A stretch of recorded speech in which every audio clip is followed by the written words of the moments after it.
A day after its latest intercontinental ballistic missile launch, North Korea released photos of what it's calling the Hwa-15. And the collective response from missile experts was not to get too technical. Whoa.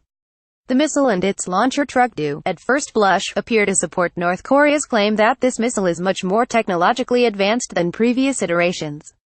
Although there is still much that can't be gleaned from the photos and North Korea does have an inglorious record of exaggeration, analysts generally agree that the Hwa-15 marks a significant leap forward in North Korea's missile development. "This is a really big missile, much larger than I expected," said Scott LaFoy, an imagery analyst for the specialist website NK News. "I believe one of my professors would have referred to it as a big honking missile." Several analysts noted that the missile looked like the American Titan II, which was initially an ICBM but was then later used by the U.S. Air Force and NASA as a space launch vehicle. The truck, the Transporter Erector Launcher, or TEL, has 9 axles, making it 1 axle longer than the TEL used to launch the previous iteration of the intercontinental ballistic missile. North Korea claims to have made these trucks itself, but analysts believe they are modified versions or based on the Chinese lumber truck, the WS-51200.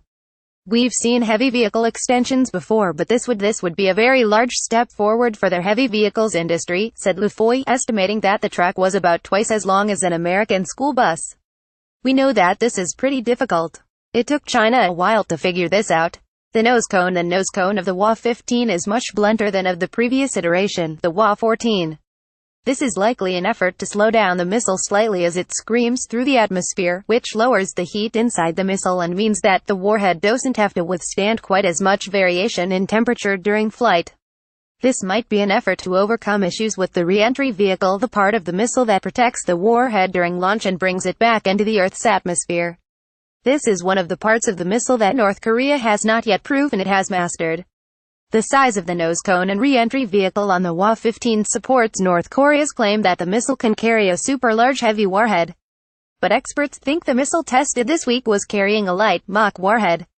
The Hwa-14 and 15 missiles are likely to have carried only very small payloads, which exaggerate the range that a North Korean missile can fly, said Michael Ellman, senior fellow for missile defense at the International Institute for Strategic Studies.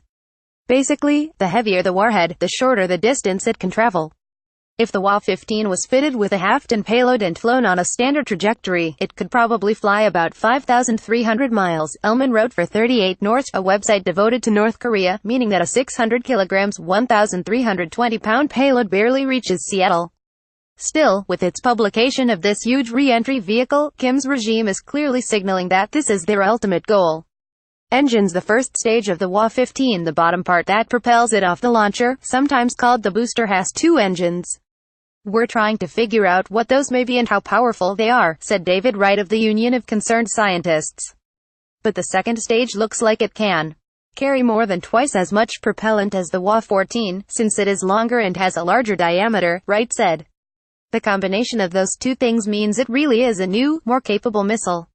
The addition of 2 engines doubled the second stage thrust and allows the missile to reach a higher peak altitude," Ellman said. "This missile reached a height of about 2,800 miles or 10 times as high as the International Space Station. Steering the Hwa-14 had only 1 nozzle and it used 4 Vernier engines to steer the missile. But the newly unveiled Hwa-15 has 2 nozzles and no verniers. That suggests the missile is steered by gimbling, a more advanced way to control the missile. This is a sort of maneuvering which is pretty fancy. You lose the least thrust that way," said LaFoy. "We knew they'd get there eventually, but we didn't think the North Koreans were there yet." The Washington Post. More about North Korea. Kim Jong-Un ICBM nuclear weapons. Hwa reuse content.